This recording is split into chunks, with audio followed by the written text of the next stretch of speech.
कि हिंदुस्तान को एक सच्चाई और देखनी चाहिए कि आज वो लोग जो बहुत बड़ी बड़ी बातें कर रहे हैं, ज्ञान की बातें कर रहे हैं ना, किसान के लिए पीड़ा है, किसान आत्महत्या कर रहा है, किसान के घर में भोजन नहीं है, किसान क्या करेगा, किसान झोपड़ी में रहता है, किसान का बच्चा पढ़ नहीं पाता है।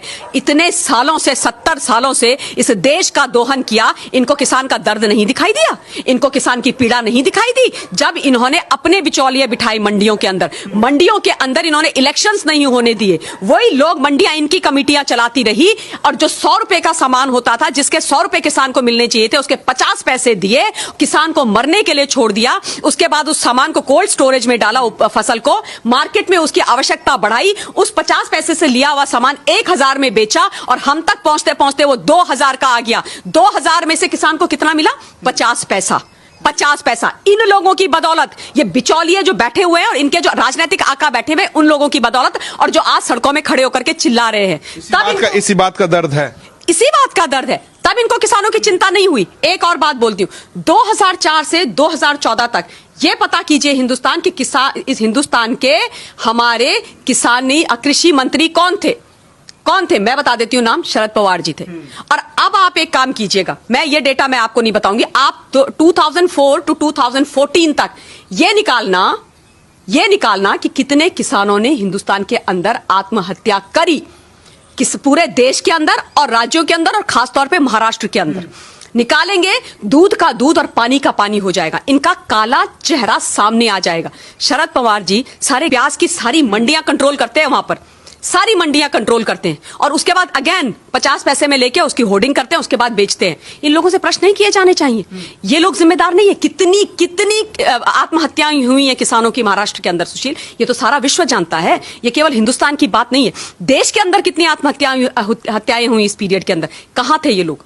कहां थे? क्यों किसानों के लिए खड़े नहीं हुए? क्यों किसानों के लिए बिल नहीं बनाए? क्यों किसानों के लिए रिफॉर्म क्यों नहीं हुए? क्यों किसानों की चिंता नहीं करी? क्यों नहीं करी?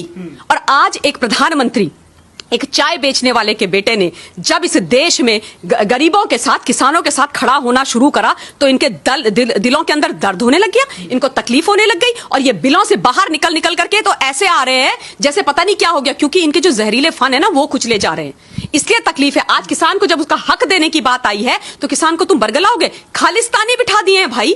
सोचिए आप, सबसे पहले शुरुआत ही हुई थी खालिस्तानी, वो आकर के इस आंदोलन में बैठ गए। आप सोचिए, जस्टिन ट्रूडो, कनाडा के प्रधानमंत्री का हिंदुस्तान के किसानों से और हमारे इंटरनल मैटर से क्या मामला है और क्या लेना देना है? उसका क्या लेना देना? जस्टिन ट्रूडो वहां से मैसेज भेज रहे हैं और पूरे देश में उसको, पूरे विश्व के अंदर उसको वायरल कर रहे हैं और अपना सपोर्ट जाहिर कर रहे हैं। और बाय द वे, वही जस्टिन ट्रूडो है ये, WTO में जस्टिन ट्रूडो ने MSP का विरोध किया, वहां विरोध करते हो और यहां पे एक वीडियो मैसेज भेज करके हमारे यहां के लोगों को बरगलाते हो। क्यों खालिस्तानियों का साथ दे रहे हो? क्यों खालिस्तानियों का साथ दे रहे हो? परेशानी यह है कि जयचंद हमारे देश में है, सुशील।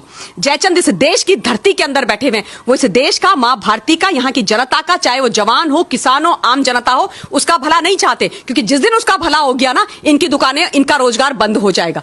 इसलिए जब किसानों की बात आती है तो ये चले जाते हैं कनाडा, जब धारा 370 और 35 से हटाई जाती है तो ये बैठ जाते हैं चीन की गोद में, जब आतंकवाद करवाना होता है तो ये बैठ जाते हैं पाकिस्तान की गोद में। ये देशद्रोही हैं, ये देशद्रोही हैं। इनको पहचानना और इनकी खाल खींचना शब्दों के बाणों से और सच्चाई से बहुत ज्यादा आवश्यक है, बहुत ज्यादा आवश्यक है। क्योंकि जब तक हिंदुस्तान का आम नागरिक नहीं समझेगा, जनता नहीं बोलेगी, ये नहीं सीधे होने वाले हैं। इन्होंने दिखाना, योगेंद्र यादव, मिस्टर योगेंद्र यादव, आप बताओ ये कहां का किसान है भाई?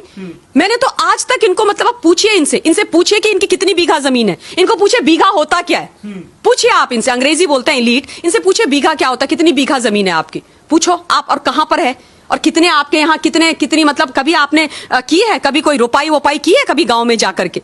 फसलों के आपको पता है कौन से सीजन में कौन सी फसल होती है? आप वहां पर गमछा ऐसे सर में लगा करके आप पहुंच गए किसानों के बीच में। ये तो वो व्यक्ति हैं, मुझे अभी तक याद है जब JNU में छात्र आंदोलन हुआ तो ये वहां भी कूद गए थे।